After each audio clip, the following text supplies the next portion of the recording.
हमारे भाई पत्रकार भी हैं। बहुत बहुत स्वागत है आपका शांतनु श्रीवास्तव जी। बहुत बहुत धन्यवाद आपका। आज हम आपसे जानेंगे कि महाशिवरात्रि का क्या महत्व है, हमारे दर्शक को बताया जाए। नमस्कार। महाशिवरात्रि की आप सभी को ढेर सारी बधाइयाँ और शुभकामनाएं। वंदे देव उमापतिम सुरगुरुम वंदे जगति कारणम वंदे पन्गभूषणम मृगधरम वंदे पशूनां पतिम वंदे सुरसंग वैनयनम वंदे मुकुंद प्रियम वंदे भक्तजनासरम च वरदम वंदे शिवम शंकरम। ओम त्र्यंबकम यजामहे सुगंधिम पुष्टिवर्धनम उर्वारुकमेव वंदनान् मृत्योर्मुक्षीयमामृतात्। महाशिवरात्रि जो पर्व हम मना रहे हैं और पौराणिक काल से, वैदिक काल से इसको मनाते आ रहे हैं। जब से इस सृष्टि की रचना हुई है तब से इस पर्व को लोग मनाते आ रहे हैं। कारण क्या है? आज मैं आपको बताता हूँ, भगवान शिव और पार्वती का मिलन आज की ही रात हुआ था। आज के दिन ही शक्ति और शिव के मिलन से महादेव का जन्म हुआ था और महादेव को देवादिदेव की उपाधि मिली थी। जब तक शक्ति उनके पास नहीं होती है, किसी भी व्यक्ति के पास स्त्री की शक्ति नहीं हो तो पूर्ण नहीं होता है। बिल्कुल उसी तरीके से सर, आज के दिन ही शक्ति स्वरूपा माँ पार्वती का मिलन जो है शिव से हुआ, यानी शिव विवाह हुआ। शिव की विवाह सती से भी हुई थी, लेकिन सती का परित्याग उन्होंने कर दिया। बहुत सारी कथाएं हैं। सती जो है राजा दक्ष की पुत्री थी, उनकी यज्ञशाला में उन्होंने अपने आप को जो है भस्म कर लिया। लेकिन शिव उसके बाद अधूरे हो गए थे और साधना में लीन हो गए थे और कई लाख वर्ष तक साधना में थे। लेकिन शिव तत्व की पूर्ण रूप से परिभाषित शिव तत्व हुआ है कब? जब शक्ति उनके साथ जुड़ी है, यानी पार्वती संपूर्ण रूपेण और शिव के साथ मिलन हो गया उनका, और शिव जो है अर्धनारीश्वर के रूप में प्रकट हुए हैं। तब से वो जगदीश के पद पर पदस्थापित हुए हैं, देवादिदेव महादेव के रूप में पूजित हुए हैं। और इस कारण बस हम महाशिवरात्रि आज मनाते हैं शिव विवाह के उपरांत। दूसरी ये कथा है कि शिव जो है, शिव को पूर्णता कैसे मिली? तो ऐसा कहीं कहीं दंत कथाओं में आया है कि शिव जो है पूर्ण हो चुकी। 3 देव माने जाते हैं हिंदू संस्कृति में, ब्रह्मा विष्णु और महेश। एक निर्माण करता है, एक पालन करता है और एक विनाश करता है। शिव मृत्यु के देवता हैं, शिव शमशान के उपासक हैं और शिव अवघरदानी भी कहे जाते हैं। वो कोई भी मनोकामना लेकर अगर निश्चल भाव से कोई भी व्यक्ति, कोई भी प्राणी उनके समकक्ष जाता है, निश्चित रूप से उनकी जो है मनोकामना पूर्ण होती है। आज शिवरात्रि, महाशिवरात्रि है। आज उस मिलन के स्वरूप भक्त जो हैं, आज शिव और शक्ति के मिलन से, चूंकि उस समय एक राक्षस हुआ था, वो जो राक्षस को वरदान था कि वो शिव पुत्र से ही मृत्यु उसको हो। तब चूंकि शिव जो शमशान में लीन थे, वो बहुत दिमाग से काम लिया, तप किया, और तप करने के बाद जो है वो भगवान ब्रह्मा से प्रार्थना किया। भगवान ब्रह्मा ने उनको वरदान दे दिया कि जाओ ठीक है, तुम मृत्यु, अमरता को तो वरदान नहीं देंगे, कुछ अलग मांगो। अमरता का वरदान मांगा था, तो उसने कह दिया क्या कि आप हमको ऐसा वरदान दीजिए शिवपुत्र से हमारी मृत्यु हो। तो सारा सृष्टि उससे त्रस्त था। उसी त्रास्ती को समाप्त करने के लिए जब पार्वती का जन्म हुआ, शक्ति का जन्म हुआ हिमांचल के यहाँ, और उसने तपस्या करके शिव को प्राप्त करना सब बहुत कठिन है। बिना तपस्या का, बिना परिश्रम का शिव को प्राप्त नहीं किया जा सकता है।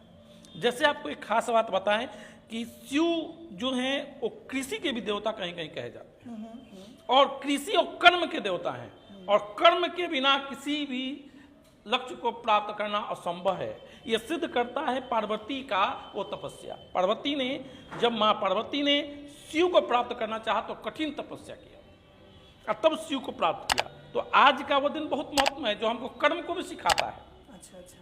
आज जो है हम निराहार रह के, फलाहार रह के, जलाहार रह के, ये कारण क्या है इसका? आप निराहार रहना, जलाहार रहना या फलाहार करना, इसका कारण ये है कि लोग भक्ति में भोजन करना भूल गए। शिव विवाह के भक्ति में लोग उस समय भोजन करना भूल गए, उन्मुक्त हो गए, नाचने लगे, गाने लगे, और वो लोग जो है खुशियां मनाने लगे। अब शिव पार्वती का मिलन हो गया, शक्ति और शिव मिल गए, ये देवादिदेव महादेव हो गए। निश्चित रूप से हमको जो है राक्षस से त्रास मिलेगा, वो राक्षस से हमको मुक्ति मिलेगी और एक दैविक वातावरण का निर्माण होगा। उसी के बाद से ये चलती आ रही है। लोग अपनी मनोकामनाओं को सिद्ध करने के लिए, मनोइच्छाओं को सिद्ध करने के लिए जो है शिव की भक्ति आज के दिन करते हैं। आज के दिन रात्रि जागरण भी करते हैं। अच्छा, चलिए दूसरा सवाल हम आपसे पूछना चाहेंगे कि आखिरकार लोग लिंग की पूजा क्यों करते हैं? इस पे आपका क्या कहना है? देखिए, बड़ी सुंदर प्रश्न है। लिंग जैसे हिंदी व्याकरण के अनुसार पुरुष, स्त्रीलिंग, उभयलिंग इत्यादि की चर्चाएं आती हैं, लेकिन ये वो लिंग नहीं है। एक कथा के माध्यम से मैं आपको समझा देता हूँ। एक कथा आती है कि एक बार जो है शिव पुराण के अनुसार कि एक बार ब्रह्मा और विष्णु दोनों देव जो हैं आपस में खुद को बड़ा बताने लगे कि मैं बड़ा हूँ, मैं बड़ा हूँ, मैं बड़ा हूँ। इसमें दोनों में झगड़े हो गए, यानी वाद विवाद हो गया। उस वाद विवाद इतना अधिक बढ़ गया कि ब्रह्मांड उससे त्रस्त होने लगा। उसी समय शिव जो है एक लिंग के रूप में, जिसको पिंड के कहते हैं, उसको पिंड कहा जाता है, उस पिंड के रूप में प्रकट हुए दोनों के मध्य में। अब वहां उन्होंने बताया कि निराकार ब्रह्म सिर्फ हम हैं और हमसे ही तमाम सृष्टि की रचना हुई है, और न आप बड़े हैं, न ये बड़े हैं, न हम बड़े हैं। हम तीनों मिलकर एक निराकार ब्रह्म स्वरूप है।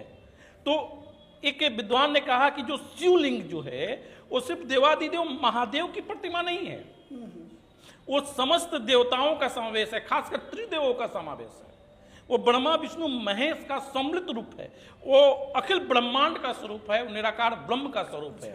तो ये गलत मान्यताएं हैं, कुछ धार्मिक मान्यताएं हैं, और ये जो कुछ अंधविश्वासी जो लोग हैं जो धर्म को बदनाम करना चाहते हैं, उन लोगों ने इस लिंग को जो है अलग तरीके से परिभाषित कर दिया, जबकि ये गलत है। ये वो लिंग नहीं है, ये पिंड है, ये ब्रह्म का स्वरूप है, परमात्मा का स्वरूप है, और इसकी पूजा परमात्मा स्वरूप में की जाती है।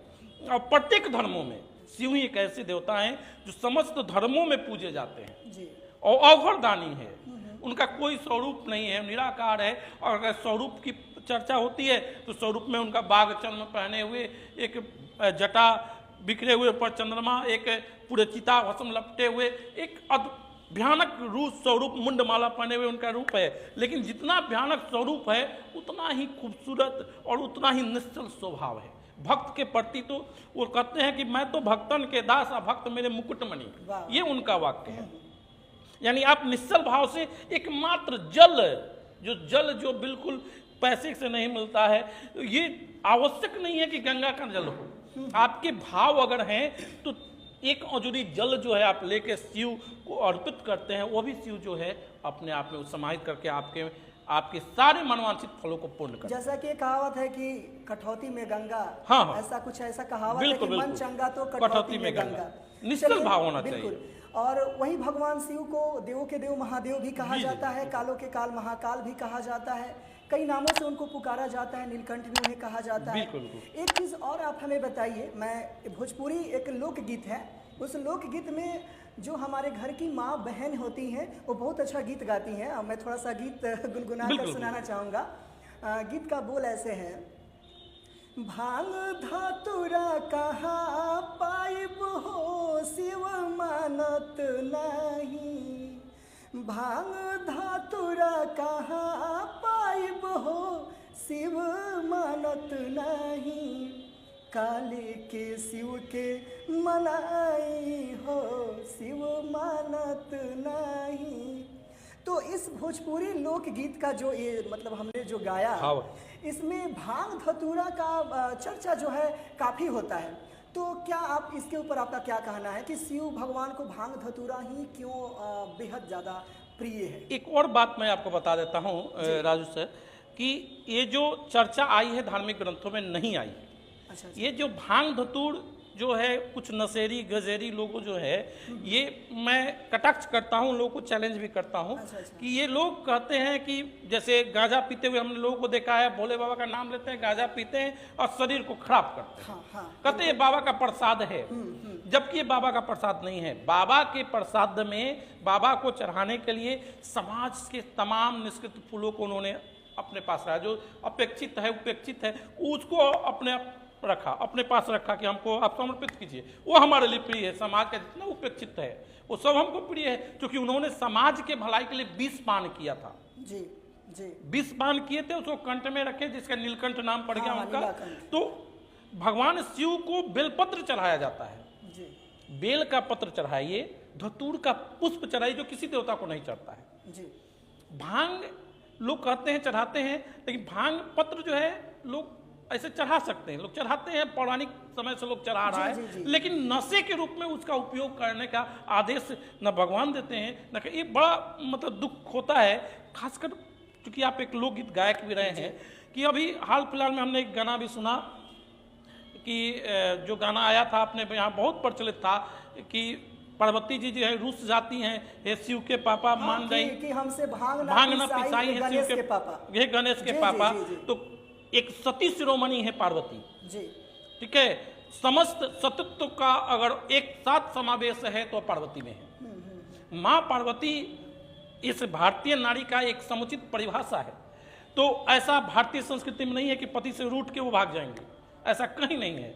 इसको लोकगीतों ने, गायकों ने इसको अपभ्रंश बनाया, मनोरंजन के लिए, मनोरंजन के लिए बनाया, जो संस्कृति पर कुठाराघात है। अच्छा ठीक है, मुझे भी ऐसा लगता है कि जो भगवान शिव हैं सारे भक्तों का उद्धार करते रहते हैं, सारे भक्तों के दुख को हरते रहते हैं। तो जहाँ तक मुझे ऐसा लगता है कि भांग धतूरा तो कहीं भी मिल जाता है, आसानी से मिल जाता है।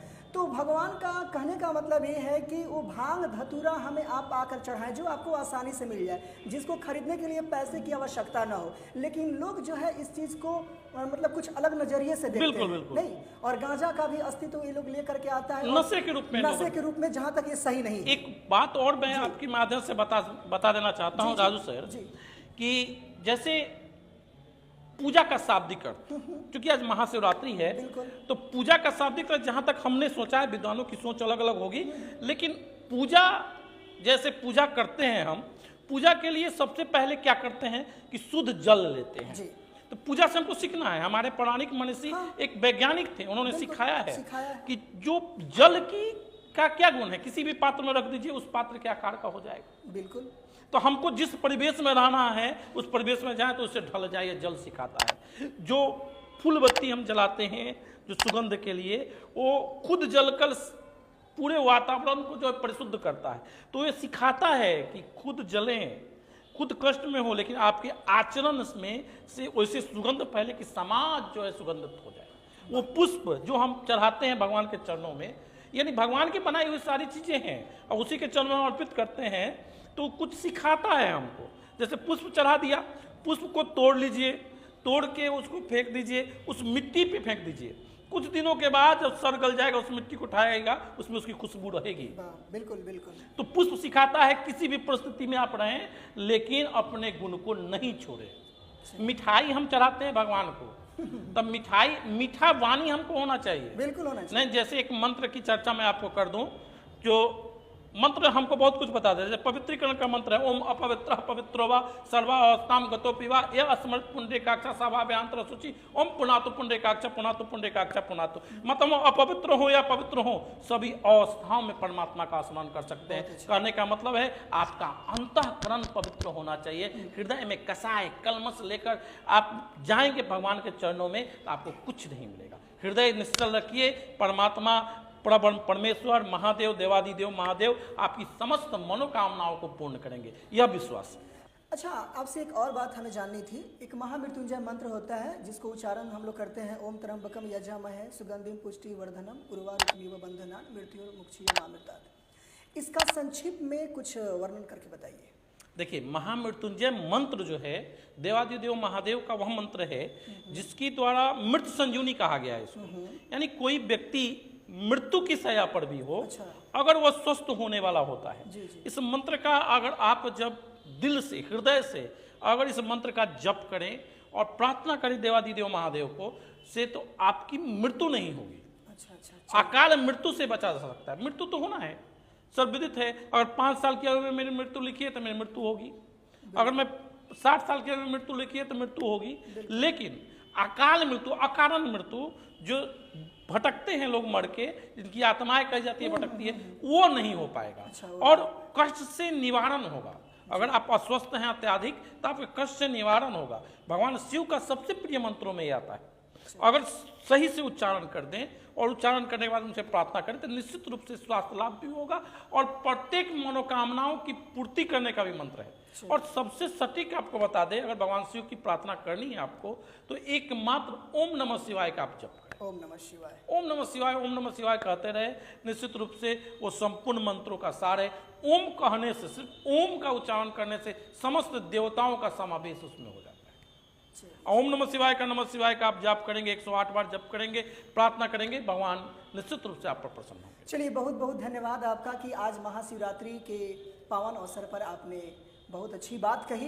हम दर्शकों से ये कहना चाहेंगे कि हमारे अभी तक चैनल को सब्सक्राइब नहीं किए तो हमारे चैनल को सब्सक्राइब कर दीजिए, साथ ही लाइक बटन भी दबाइए और आइए हमारे साथ मिल करके हम लोग हर हर महादेव का नारा ले। हर हर महादेव। बहुत बहुत धन्यवाद।